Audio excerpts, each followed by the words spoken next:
हाँ तो छात्र गुड मॉर्निंग, क्या हाल है आपकी? मैं बहुत दिनों के बाद आया हूँ, आपको पता ही होगा क्योंकि बीच में मैं कहीं इंगेज था। चलिए मैं ज़्यादा बात नहीं करते हुए आप लोगों को सीधा मुद्दे पे ले आता हूँ। अभी अभी जैसे बिहार लोक सेवा आयोग की 69 का फॉर्म भरा जा चुका है और बच्चे तैयारी में लग चुके हैं। आपके पास 2.5 से 3 महीने का समय है। इस 3 महीने में आपको पीटी की एग्जाम देनी है, ठीक है। और इसके लिए सबसे पहले आप लोगों की क्या तैयारी होनी चाहिए, कैसे स्ट्रेटेजी होनी चाहिए, क्या आपका सिलेबस है, तो इसके बारे में पहले भी आप लोगों को वीडियो के माध्यम से बता चुका हूँ। और मैं इसे खासकर बीपीएससी के लिए स्पेशल बैच स्टार्ट कर रहा हूँ और ये हमारी कोशिश रहेगी कि जो आपका एग्जाम से पहले कम से कम पीटी का जो सिलेबस है उसको मैं पूरा कर सकूँ। आशा करते हैं कि आप लोग पहले की तरह ही जैसे क्या कहते हैं फिर से हमारे साथ जुड़े रहेंगे और अपनी तैयारी को अच्छी तरह से करने की कोशिश करेंगे। तो मैं इससे पहले मैंने आपको भारत का राजनीतिक इतिहास का क्लास ले चुका था, स्पोर्ट्स का क्लास ले चुका था, आपको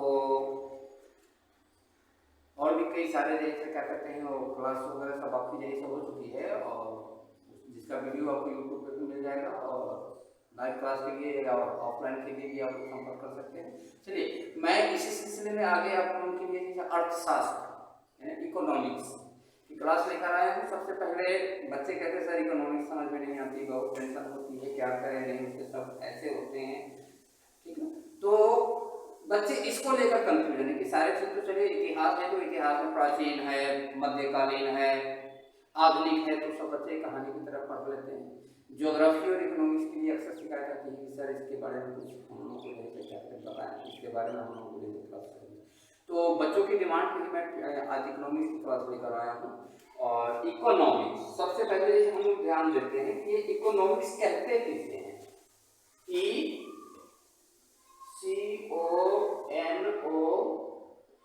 CONOMICS यही है आपका इकोनॉमिक्स, अर्थात हिंदी में हम क्या बोलेंगे अर्थशास्त्र। और सबसे पहले यहाँ पे देखेंगे हम क्या करेंगे ना, इसको दो भाग में बांटते हैं। दो भाग में बांटेंगे तो सबसे पहले चले जाते हैं कि ये इकोनॉमिक शब्द आया कहाँ। तो यह इकोनॉमिक शब्द जो है ये ग्रीक का शब्द है और जिस समय इकोनॉमिक शब्द ग्रीक में दिया था तो वो समय ये इकोनॉमिक्स नहीं था, वो इकोनॉमिक्स जो था ना वो आइकोज के नाम से था, ठीक है। अब आइकोज OIKOS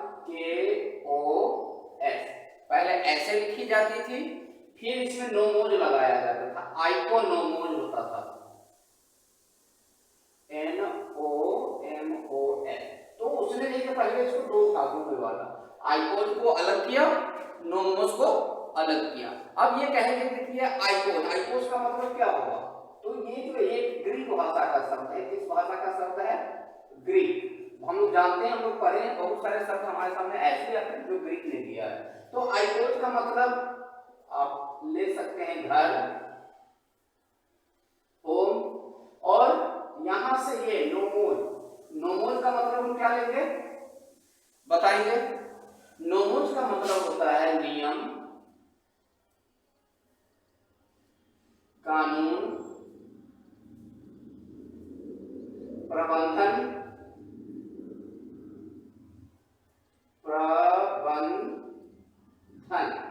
तो आप लॉ, रेगुलेशन, मैनेजमेंट, ये सारी चीज को आप कर सकते हैं। अब हम ये दोनों को प्लस करेंगे तो क्या हो जाएगा, घर का नियम, घर का कानून, ठीक है। तो क्या हो जाएगा, the rule of house is equal to हम क्या डालेंगे, घर का जो नियम है वही होगा द रूल ऑफ हाउस, घर का नियम। तो जब स्टार्टिंग हुई तो पहले ऐसे ही होते थे। अब इसमें क्या होता है, घर का नियम में क्या होता है, तो सबसे पहले घर के नियम में तो घर हमारा सुचारू रूप से चलना चाहिए और घर को सुचारू रूप से चलाने के लिए हमें किसकी जरूरत पड़ती है। सबसे पहले एक एग्जांपल लेते हैं, एक फैमिली। अब एक फैमिली में कुछ मेंबर्स होते हैं, चाहे 2 मेंबर हो, 4 मेंबर हो, 5 मेंबर हो, ठीक है। तो कुछ मेंबर्स होते हैं और उस मेंबर से में जो सबसे हेड होता है, जो बुजुर्ग होते हैं, जो अनुभवी व्यक्ति होते हैं, चीफ बनाया जाता है। और वो चीफ क्या करता है ना कि उस घर को चलाने के लिए उसे जो जो चीजें चाहिए, चाहे संसाधन चाहिए, एक अच्छा सा प्रबंधन चाहिए, उसके लिए कुछ कानून बनाने पड़ते हैं, कुछ नियम लगाने पड़ते हैं, और वो जब तक नियम लगेगा नहीं, प्रबंधन सुचारू रूप से होगा नहीं, तब तक घर का प्रबंधन ठीक से होता नहीं है। अगर एक घर में, एक फैमिली में 4 गाड़ी है तो समझिए वो घर नहीं चलना। ठीक है, तो ये स्टार्टिंग जो हुई थी आपका, यहीं से हुई थी। आइकोज नोमोज यानी घर के प्रबंधन से ये अर्थशास्त्र की शुरुआत होती है। तो हम कह सकते हैं कि अर्थशास्त्र का तात्पर्य संसाधनों को या संसाधनों के कमी के स्थिति में घर के लिए जो हम संसाधन का प्रबंध करते हैं, उसी को हम यूनानी भाषा में अर्थशास्त्र अर्थात घर का नियम कहते हैं। ठीक है, घर का नियम हमें घर चलाने के लिए जिन संसाधनों की जरूरत पड़ती है, उस संसाधनों को पूरा करने के लिए या पूरा करने का प्रबंधन ही हमारा घर का नियम, घर का प्रबंधन या अर्थशास्त्र कहा जाता है। लेकिन धीरे धीरे इसमें विकास होता गया, क्योंकि कोई भी एक बच्चा कोई भी छोटा सा जन्म लेता है स्टार्टिंग में, तो विकास कंटिन्यू चलती रहती है। तो उसी तरह धीरे धीरे अर्थशास्त्र में भी विकास हुआ, और यह जो है घर से निकलकर संस्था के पास चला जाता है, और संस्था के प्रबंधन का विषय बन जाता है। और संस्था से निकलकर कहां जाती है यह? संस्था से निकलकर यह चला जाता है तो देश के पास, और देश के प्रबंधन का विषय बन गई है। और देश में हम किस देश में रहते हैं? भारत में रहते हैं। तो भारत की अर्थशास्त्र क्या है? तो अर्थशास्त्र में मोटा मोटी हम ये भी कह सकते हैं, जब जिस शास्त्र में, जिस पुस्तक में, जिस चीज के द्वारा हमें अर्थ के बारे में जानकारी मिले, अर्थशास्त्र कहलाती है। कोई दिक्कत? और भारत जैसे, हम जानते हैं कि भारत एक डेमोक्रेटिक, लोकतांत्रिक, प्रजातांत्रिक देश है, और भारत में अर्थशास्त्र का महत्व तो था ही नहीं, न पहले था न अब भी है। क्योंकि जितने भी देश हैं, हम शुरू से देख रहे हैं कि जब से हमारा देश आजाद हुआ है, तब से हम विकासित हैं, अभी भी हैं, और विकासित कहला भी रहे हैं। विकसित कब होंगे पता नहीं, और ये हम विकसित तब तक नहीं हो सकते जब तक भारत की सरकार, भारत की जनता, भारत के लोग अर्थशास्त्र के महत्व को नहीं समझेंगे। बाकी तो देश सब जो है ना, वो अर्थ विकसित क्यों हो जाते हैं? क्योंकि वे अर्थशास्त्र को महत्व को जानते हैं। अर्थ का मतलब क्या हो गया? पैसा। अर्थ का मतलब क्या हो गया? पैसा। अर्थात प्रबंधन, किसी भी चीज को करने के लिए आपको किसकी जरूरत होती है? अर्थ की जरूरत होती है। और शास्त्र कि आखिर हमें पैसा कहां कहां है, किस किस स्रोत में है, किस किस रूप में है, ये सब की जानकारी जो है ना, हमें इसी किताब से मिलती है। इसीलिए हमें अर्थशास्त्र के महत्व को जिस दिन समझ लिए, और केवल ना केवल अर्थशास्त्र के महत्व को समझना पड़ेगा, बल्कि अर्थशास्त्र के कहे अनुसार हमें चलना भी पड़ेगा, तभी होगी। और भारत विकासशील क्यों कहलाती है? क्योंकि भारत जो है ना, अर्थशास्त्र के महत्व को नहीं समझता, यानी अर्थशास्त्र के महत्व पर उतना ध्यान नहीं देते हैं। क्योंकि भारत सरकार जो है ना, वो अर्थ के लिए काम नहीं करती, बल्कि जनता के लिए काम करती है, कल्याण के लिए काम करती है। इसीलिए भारत हमारी विकासशील अभी कहला रहे हैं, भविष्य का पता नहीं है। हम लोगों ने देख लिया। चलिए, अब हमने क्या करना है कि इकोनॉमिक्स को अर्थशास्त्र में समझ में आ गई, लेकिन ये इस इकोनॉमिक्स को आगे बढ़ाने के लिए ये जो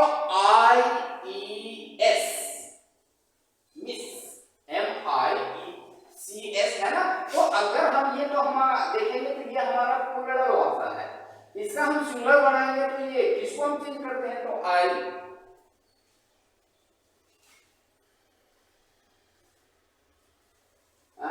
तो हम किसको करते हैं? तो वाई को। तो हमें इसको आगे बढ़ाने के लिए, हमें अर्थशास्त्र को जानने के लिए, जब इसको कार्यान्वित करेंगे तो फिर हमें ये शास्त्र को जो है ना, एक व्यवस्था के रूप में डालना होगा, एक मैनेजमेंट के रूप में डालना होगा। जब हम इस शास्त्र को हटाकर व्यवस्था के रूप आगे लेके चलेंगे तो क्या हो जाएगा? शास्त्र हमारा बदल व्यवस्था में, अर्थात क्या हो जाएगा, अर्थव्यवस्था, अर्थव्यवस्था। अब आपको समझ में आ गई होगी कि अर्थशास्त्र क्या है, अर्थव्यवस्था क्या है, ठीक है।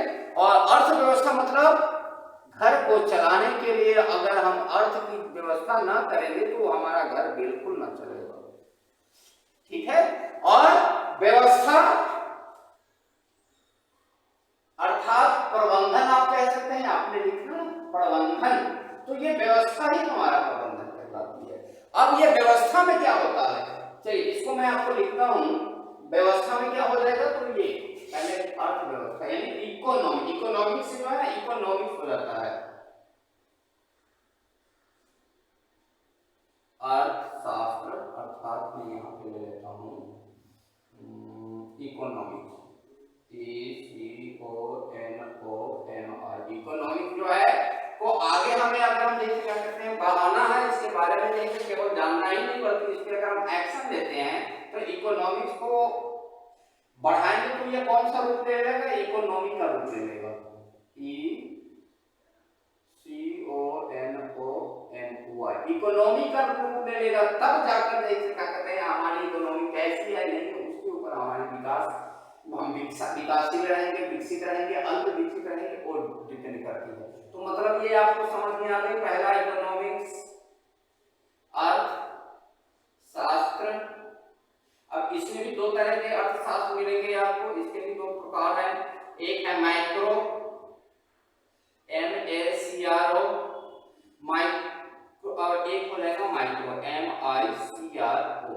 मतलब माइक्रो इकोनॉमिक्स और माइक्रो इकोनॉमिक्स। ये माइक्रो, माइक्रो मतलब छोटा, छोटा, छोटा मतलब ये छोटा अर्थशास्त्र, और ये माइक्रो मतलब बड़ा अर्थशास्त्र, बृहद अर्थशास्त्र। हम इसी को समष्टि अर्थशास्त्र भी कहते हैं और व्यष्टि अर्थशास्त्र भी कहते हैं।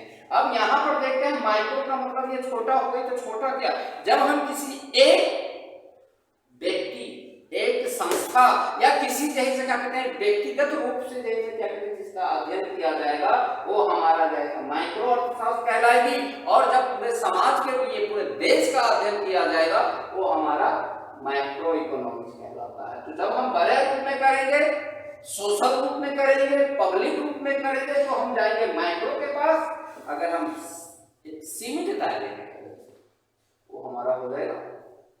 अब यहाँ पे जो इकोनॉमी है, तो इकोनॉमी में हमें किसको देखना पड़ता है, तो ये इकोनॉमी के लिए आपको तीन चीज तो डिफिनिट आपको देखना पड़ेगा। सबसे पहला आ जाएगा प्रोडक्शन, मतलब उत्पादन, और इकोनॉमी की जो है ना कम से कम तीन रूप तो आपके मिलेंगे ही मिलेंगे। फर्स्ट प्रोडक्शन, PRO, दूसरा क्या हो जाएगा, अगर प्रोडक्शन हो गई तो डिस्ट्रीब्यूशन,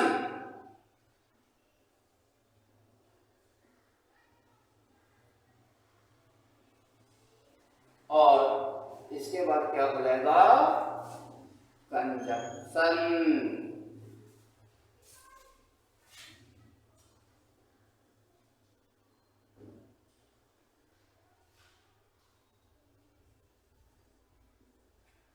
मतलब प्रोडक्शन, उत्पादन, डिस्ट्रीब्यूशन, वितरण, अब आपको समझ में आना चाहिए, और ये उपभोग,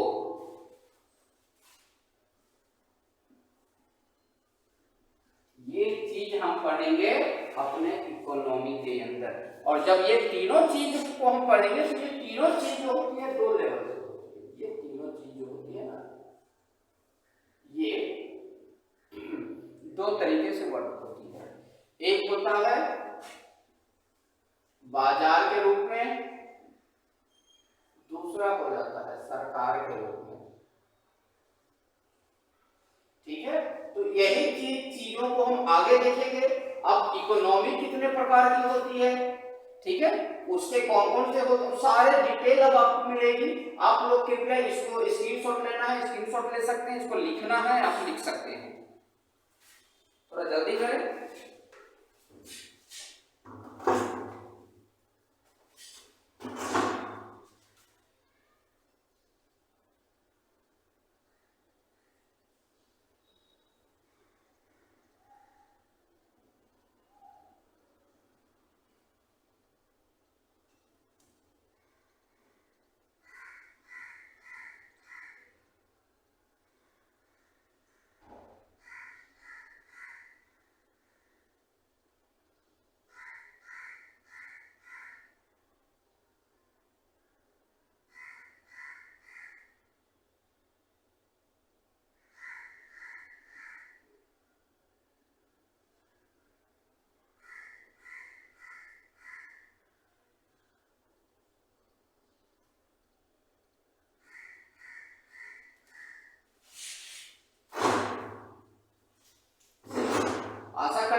डिस्ट्रीब्यूशन और कंजप्शन।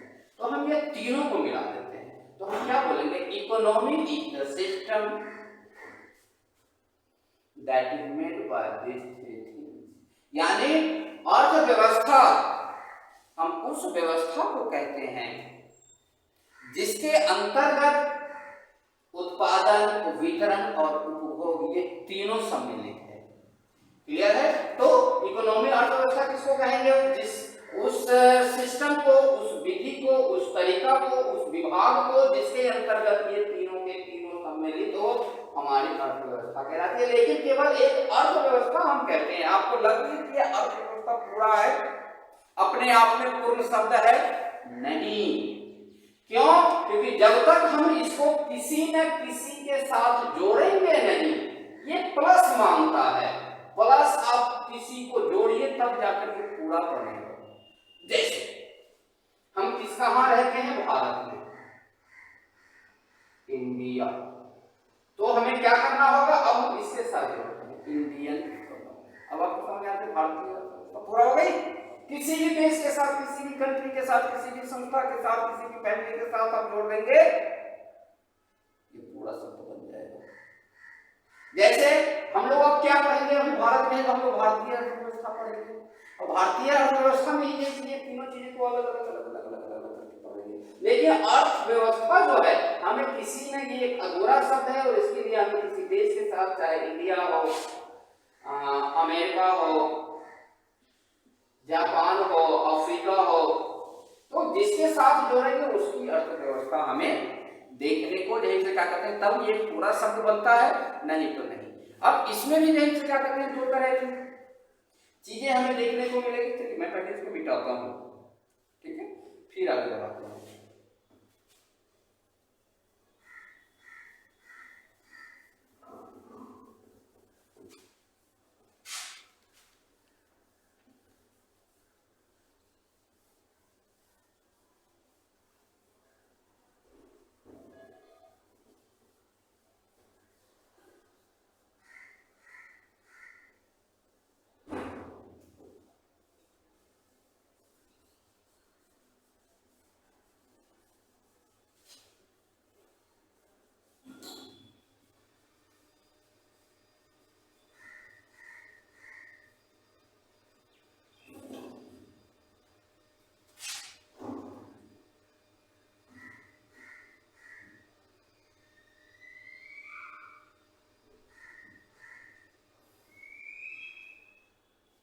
अब हम आते हैं, मैंने बताया था कि भारत में रहते हैं तो हम क्या करेंगे, थोड़ा सा भारतीय अर्थव्यवस्था पे चर्चा करेंगे। तो क्या लिखेंगे यहाँ पे, INDIAN, इंडियन इकोनॉमी, भारतीय अर्थव्यवस्था।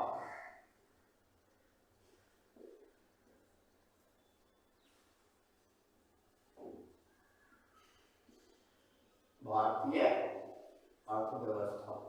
अब क्या है भारतीय अर्थव्यवस्था, किसे कहते हैं भारतीय अर्थव्यवस्था, ठीक है। तो थोड़ा सा जैसे क्या कहते हैं, हम लोग इस पर ध्यान देते हैं। तो ये भारतीय अर्थव्यवस्था जो होता है ना, ये उत्पादन जो करता है वह क्षमता के अनुसार करता है, मान इतना भी उत्पादन नहीं करेगा जितना उसकी क्षमता ना हो। वितरण जो करेगा वो आवश्यकता के अनुसार वितरण करती है। तो पहले भारतीय अर्थव्यवस्था क्या है, तो भारतीय अर्थव्यवस्था एक मिश्रित अर्थव्यवस्था है जिसमें उत्पादन को क्षमता के अनुसार, वितरण को आवश्यकता के अनुसार सुनिश्चित किया जाता है। लेकिन इस अर्थों में भारतीय अर्थव्यवस्था उत्पादन, वितरण और उपभोग तीनों को सुनिश्चित करती है, ठीक है। उत्पादन को भी सुनिश्चित करती है। तो भारतीय अर्थव्यवस्था आपको समझ में आ गई। भारतीय अर्थव्यवस्था क्या है, एक मिश्रित अर्थव्यवस्था है। क्यों मिश्रित अर्थव्यवस्था है, क्योंकि इसमें तीनों चीज का मिश्रण है, ठीक है। और भारत की जो अर्थव्यवस्था है ये तीनों चीज को पूरा करने के लिए पूरा करती है, इसीलिए इसको मिश्रित अर्थव्यवस्था कहा गया है। और ये उत्पादन करेगा ना, तो उत्पादन जैसे ये नहीं कि किए जा रहे ये देना हो ना देना, जितनी कैपेसिटी है उत्पादन उतना ही करेगा। वितरण जितनी जरूरत हो उतना ही वितरण करेगा, अगर जरूरत से ज्यादा वितरण होगा तो क्या हो जाएगा, बर्बादी, ठीक है। तो यहाँ तक कोई दिक्कत नहीं। अब हम देख लेते हैं कि हमारे अर्थव्यवस्था जो है वो कितने तरह का होता है और कौन कितने में। तो सबसे पहले पार्ट्स ऑफ, क्या करेंगे, पार्ट्स ले लेते हैं या टाइप ले लेते हो आपकी इच्छा हो। तो इसके लिए हमें चलिए यहीं पे लेते हैं type of economy, type of economy. अब ये इकोनॉमी जो है हमारा कितने तरह का है, थोड़ा सा तो बताना पड़ेगा मुझे।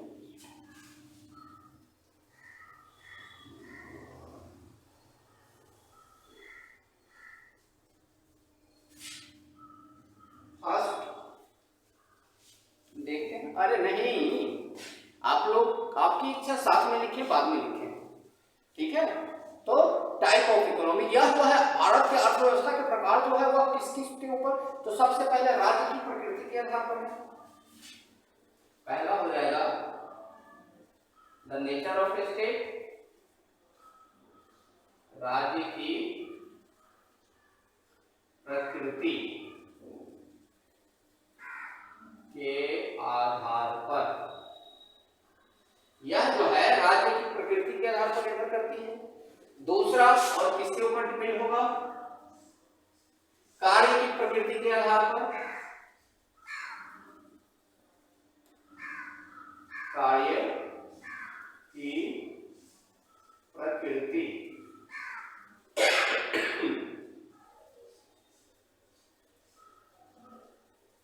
के आधार पर।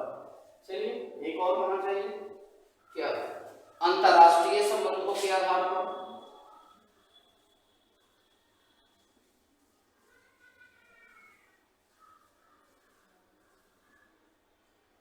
संबंधों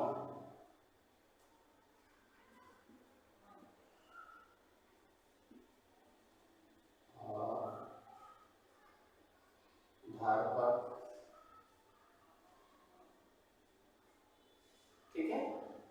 थोड़ा और चलेंगे, अब किस पर निर्भर करेगा, क्षेत्र के आधार पर, क्षेत्र के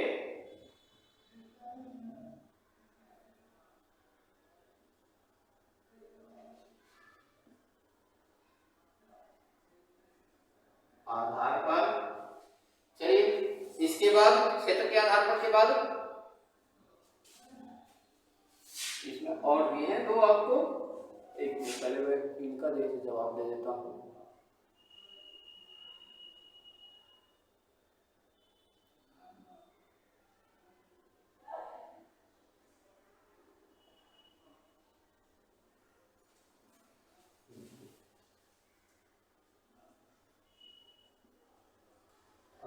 नए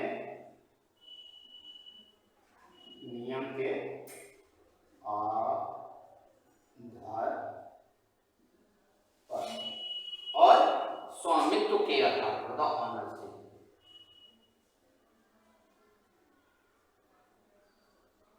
स्वामित्व के,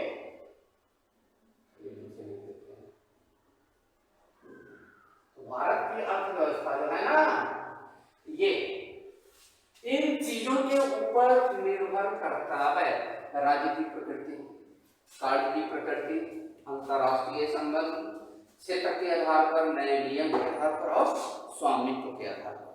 अब हम एक एक करके अब देखेंगे, पहले हम आ जाते हैं राज्य की प्रकृति के आधार पर, ठीक है। तो राज्य की प्रकृति के आधार पर भी तो जैसे क्या कहते हैं, इसको भी जैसे बांटा गया है कुछ भागों में, कितने भागों में बांटा गया तो मैं कुछ लिखता हूँ आप लोगों के सामने में, आपको उसको भी नोट करूँ ताकि हम एक एक करके पढ़ा सकें। तो इसको पहला है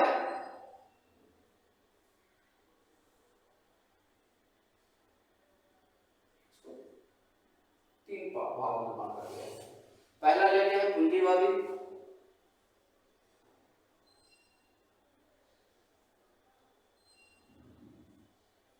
पूंजीवादी अर्थव्यवस्था। दूसरा लिया है समाजवादी,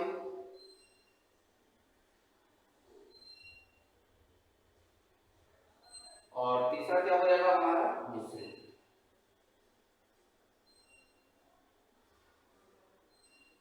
ठीक है, तो अब हम देखते हैं कि पूंजीवादी क्या अर्थव्यवस्था,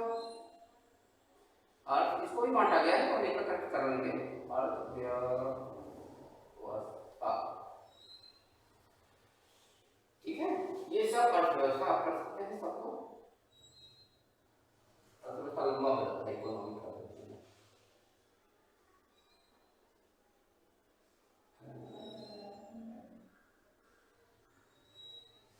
ठीक है, अब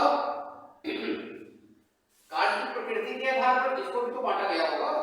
तो थोड़ा लंबा ले लेते हैं ताकि नीचे आ जाए।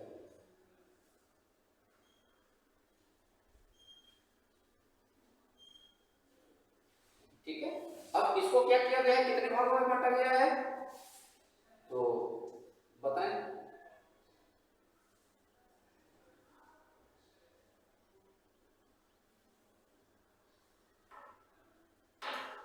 इसको दो भागों में बांटा गया है, एक संगठित अर्थव्यवस्था और एक असंगठित अर्थव्यवस्था। संगठित और असंगठित।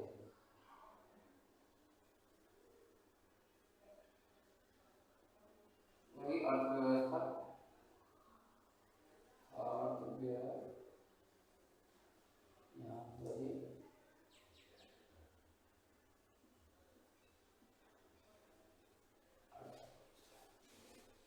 ठीक है। इसके बाद हम चलते हैं अंतरराष्ट्रीय, तीसरा क्या है, दूसरा हो गया। तीसरा है अंतरराष्ट्रीय संबंधों के आधार पर, आप लोग नोट करते जाएंगे ताकि हमें मिटाने में सुविधा हो। ठीक है, तो ये जो है आपका, यह दो तरह का होगा अंतरराष्ट्रीय, इसको भी एक बना सकते हैं, एक खुली और एक बंद। खुली अर्थव्यवस्था,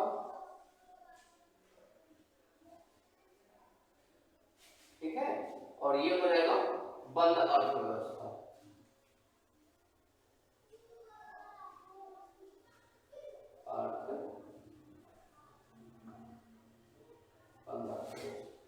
ये हो गई। चलिए अब है विकास के आधार पर, तो विकास के आधार को भी इसको तीन भागों में बांटा गया है।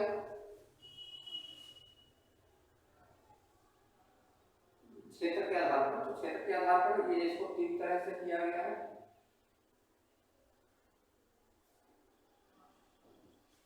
बता सकते हैं अल्प,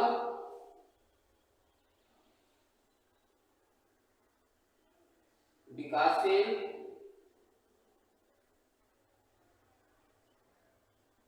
और ये तो आपको पता होगा। तो ये तीन इसको बांटा गया। अरे ये तो मैंने दिया ही नहीं, तो छूट गया। और ये क्षेत्र के आधार पर नहीं जाएगा, ये जाएगा आपका विकास के आधार पर। मैं क्या करूं, यहाँ ले लेता हूं।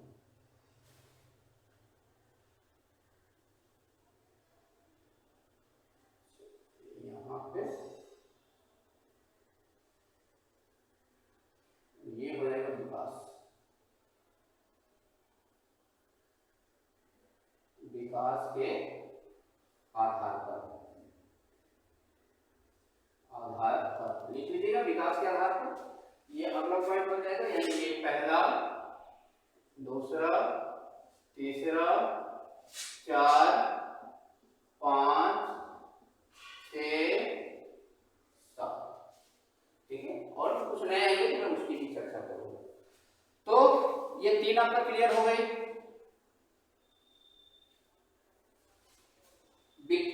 क्या हो जाएगा, एक हो जाएगा अल्प विकसित, विकासशील और विकसित, यानी अल्प को अच्छा नहीं लग रहा है तो अल्प विकसित कर सकते हैं, विकासशील और विकसित। अब हमारा क्षेत्र वाला है, अब हम क्षेत्र को ले लेते हैं। इसको 4 भागों में बांटा गया है, 3, 2, 5 होगा, 4 है लेकिन 4 ही ले लेते हैं। तो ये है हमारा क्षेत्र के आधार पर। तो मैं इसको क्या करूं, चले जाऊं ना, ऊपर ही ले जाऊं, 5 करना है।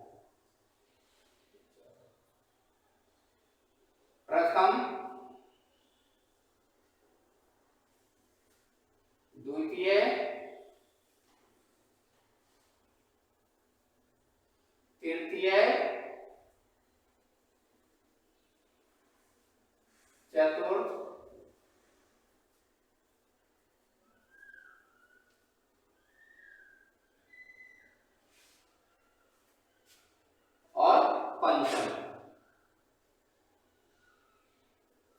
पंचम अब एक एक करके हम सब पढ़ेंगे। इसके बाद पहले आपको विकर्ण नोट कर लें, फिर इसके बाद देखते हैं। ठीक है, चलिए आज के लिए काफी है, फिर मिलते हैं अगले क्लास में। जय हिंद।